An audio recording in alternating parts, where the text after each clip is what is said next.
Because खुद के पैसे देके खुद ही डरना महसूस करना कोई अच्छी डील नहीं है।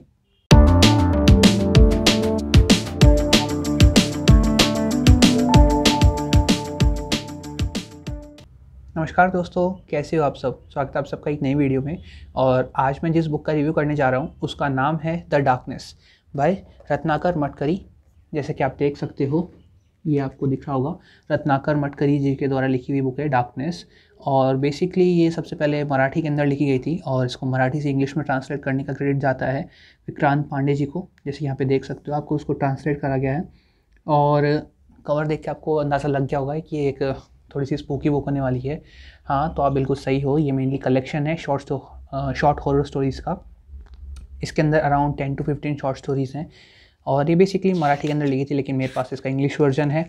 और इसके अंदर जो स्टोरीज़ हैं वो अराउंड 220, हाँ 218, तो इतनी अराउंड इसके अंदर पेजेस हैं। तो काफ़ी ज़्यादा थिक बुक नहीं है, जैसे आप देख सकते हो। और शॉर्ट स्टोरीज़ है, तो अगर आप पूरी बुक एक बार में ना भी पढ़ पाओ तो आप एक स्टोरी को एक बार में पढ़ के ईजिली हट सकते हो। ज़्यादा थिक बुक नहीं है और स्टोरीज़ भी इसके अंदर काफ़ी ज़्यादा एंगेजिंग है। हर स्टोरी के अंदर मेनली आपका ये रहता है, जैसे भी मैंने बुक को स्टार्ट करा था पढ़ना, तो मेरा ये रहता था कि इसके अंदर एक शॉर्ट स्टोरी है, तो शॉर्ट स्टोरी के अंदर 2, 3 या 4 कैरेक्टर्स होते हैं।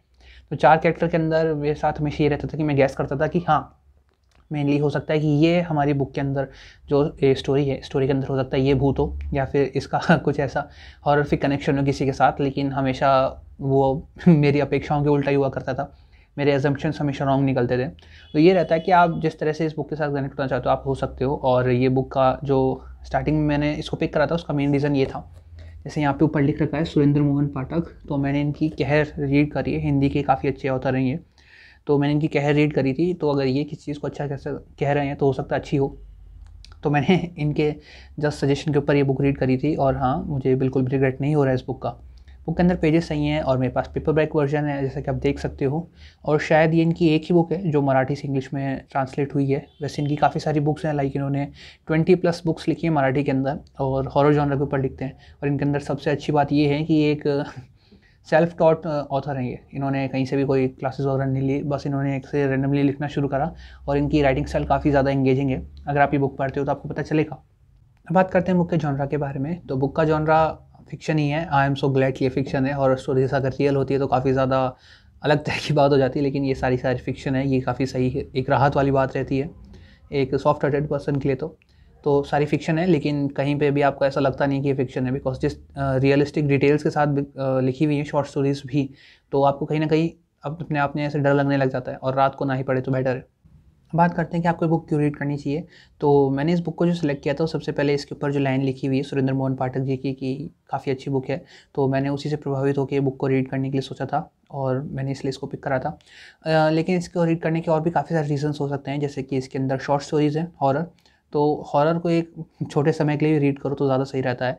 और जितनी जल्दी टॉपिक चेंज हो जाए हॉरर के ऊपर तो खासतौर पर अच्छा रहता है दिमाग के लिए भी, बिकॉज इतना डरना भी सही नहीं है सेहत के लिए। तो वो चीज़ हो सकती है। उसके अलावा अगर आप देखो, इसकी MRP जो बुक के ऊपर मेंशन है वो 300 समथिंग है, लेकिन ये आपको अमेज़ॉन के ऊपर अराउंड 150 समथिंग मिल जाती है, तो पॉकेट फ्रेंडली भी बोल सकते हो, थिक भी नहीं है। इसके अंदर इलस्ट्रेशंस वगैरह नहीं है, हाँ, लेकिन जिस हिसाब से इसके अंदर सेंटेंस वगैरह बता रखे हैं, जिस तरह से throughout the whole story narrate कर रखी है, तो इसका जो ऑथर है इनके पॉइंट ऑफ जो नरेशन का पॉइंट ऑफ नरेशन है वो काफ़ी ज़्यादा सही है। तो उसके लिए भी आप देख सकते हो हाई वोकैब का यूज़ बिल्कुल नहीं कर रखा है और सिंप्लिसिटी के साथ काफ़ी ज़्यादा हॉररिस्टिक इफेक्ट्स आपको देखने को मिलेंगे बुक के अंदर। तो ये इसकी स्पेशलिटीज़ है और शायद आप इनको अपने कारण भी बना सकते हो बुक को रीड करने का। तो अगर आप कोई एक अलग जॉनरा के या अलग लैंग्वेज के ऑथर को इस बार चांस देना चाहते हो तो शायद ये मटकरी जी आपके लिए बिल्कुल सही हो सकते हैं। बात करते हैं बुक की टाइम सेटिंग के बारे में, तो बुक के अंदर काफ़ी ज़्यादा शॉर्ट स्टोरीज़ हैं, लाइक ये कलेक्शन ऑफ शॉर्ट स्टोरीज़ है, तो हर एक स्टोरी है वो एक अलग अलग टाइम पे ऊपर बेस है। लाइक सबसे पहले वाली जो शॉर्ट स्टोरी है वो 90s के एरा के अंदर लिखी हुई है और धीरे धीरे करके बात आगे भी बढ़ती है, तो टाइम को इसके अंदर पर्टिकुलर नहीं है, टाइम बदलता रहता है। बात करते हैं बुक के फेवरेट कैरेक्टर के बारे में और कुछ ऐसे पॉइंट्स जो मुझे बुक के अंदर अच्छे नहीं लगे। तो सबसे पहले बात करते हैं फेवरेट कैरेक्टर के बारे में। तो आपको जैसे कि पता ही है, बेसिकली मैं अब तक बताता आ रहा हूँ कि बुक एक शॉर्ट स्टोरी का कलेक्शन है, तो काफ़ी सारे कैरेक्टर्स है इसके अंदर और पर्टिकुलरली आपका कोई फेवरेट है नहीं। लेकिन मुझे एक फेवरेट स्टोरी लगी थी, जो एक शायद मुझे नाम याद नहीं आ रहा स्टोरी का भी, उसके अंदर एक ऑथर होते हैं जो अपनी स्टोरी नरेट करते हैं, IC विक्रम, हाँ IC विक्रम है स्टोरी पेज नंबर 79 के ऊपर। ये स्टोरी मुझे काफ़ी ज़्यादा सही लगी थी, मतलब ये स्टोरी मैं उस वक्त पढ़ रहा जिस वक्त मैं कॉलेज में था, और उस वक्त ये स्टोरी मतलब पढ़ने के बाद ये था कि बस हाँ, आसपास लोग बैठे हैं, इस बात की सांत्वना आपको मिल रही थी। वरना जिस हिसाब से स्टोरी ने डराया था वो काफ़ी अलग था, और ये तो मैं दिन में पढ़ा था जब हाल था। ऐसा नहीं है, हो सकता है आपका थोड़ा डरने का लेवल अलग हो, लेकिन हाँ, स्टोरी काफ़ी ज़्यादा सही थी। और जो एंडिंग में जो एक पैरा एपिलॉग टाइप था शॉर्ट स्टोरी के अंदर भी, वो पैरा काफ़ी ज़्यादा स्पूकी था इसका बुक का। तो वो मेरे को स्टोरी काफ़ी सही लगी, और कैरेक्टर मेरा कोई इतना ज़्यादा फेवरेट था नहीं। कुछ चीज़ें जो मुझे समझ में नहीं आई कि वो ये थी कि इसके अंदर 15 अराउंड अपन मान लेते हैं 15 अराउंड स्टोरीज़ हैं, तो इनके अंदर 2-3 स्टोरीज़ ऐसी थी जो मुझे कुछ समझ में नहीं आई। लाइक एक वरांदा करके ऐसी एक स्टोरी थी, वो मुझे कुछ समझ नहीं आई। लाइक क्रिस्टोफर नोलान की लेवल की स्टोरी लिखने से क्या मतलब, two kids prayer, house of my own, नहीं, वॉर्म्स वैम्पायर, बिटवीन स्ट्रेंजर्स, शायद बिटवीन स्ट्रेंजर्स था, और फॉलोड। तो ये 2-3 ऐसी स्टोरीज़ थी जो समझ नहीं आई। मुझे ये नहीं लगा कि ऐसा क्यों हुआ। लाइक स्टोरी अगर आप लिख रहे हो तो स्टोरी को just it's a story, then let it be a story. और मतलब उसको क्रिस्टोफर नोलान लेवल का दिखा रखा है, तो शायद मुझे उसको वापस से रीड करना पड़ेगा समझने के लिए कि इसके अंदर इतना खास क्या था जो मैं नहीं समझ पाया। काफ़ी एक पॉइंट्स होते हैं कि आपको एकदम से 2 लाइन के अंदर ट्विस्ट बता दिया तो आपको समझ नहीं आता है, लेकिन खूबसूरती यही होती है शॉर्ट स्टोरीज़ की।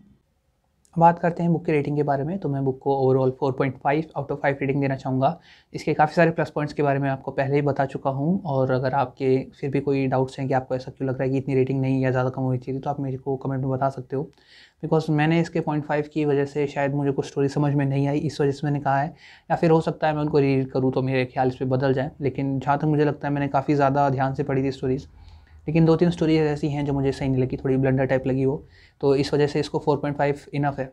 अब बात करते हैं बुक के कंक्लूजन के बारे में, तो बुक के कंक्लूजन के लिए मैं सिर्फ इतना ही कहना चाहूँगा कि आप जिस तरह से दूसरे ऑथर्स को हाइप देते हो, लाइक फॉरेन ऑथर्स हैं, लाइक कोई मालिबू राइजिंग पढ़ रहा है, हाँ आई नो बुक काफ़ी सही है, लेकिन आप सिर्फ उसी के पीछे पागल हो जाओ, ऐसा नहीं है। I am a fan of Agatha Christie, but still मुझे इंडियन ऑथर्स पढ़ना भी काफ़ी सही लगता है। रिसेंटली मैंने अभयदेव पढ़े हैं, जो मरडम है वो भी पढ़ी है। लाइक इंडियन ऑथर्स को भी आपको चांस देना चाहिए। अगर आप किसी को चांस नहीं देते हो तो आपको पता कैसे चलेगा कि वो इतने अच्छे हैं या नहीं।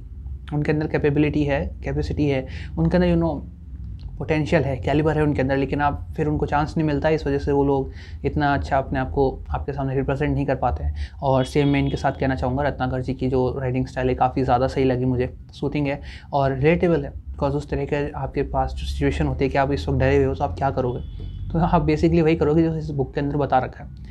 तो अगर आप किसी नए ऑथर को ट्राई करना चाहते हो, लाइक मराठी हैं ये, बेसिकली मराठी के अंदर लिखते हैं, इनकी ट्रांसलेटेड वर्जन है ये, तो आप किसी अदर लैंग्वेज के ऑथर को ट्राई करना चाहते हो तो ये आपके लिए काफ़ी सही हो सकते हैं। तो बस इसी के साथ मैं वीडियो को यहीं पे एंड करता हूँ। तो मैं मिलूंगा आपसे एक नई वीडियो में, तब तक के लिए be safe, stay healthy, keep reading, bye.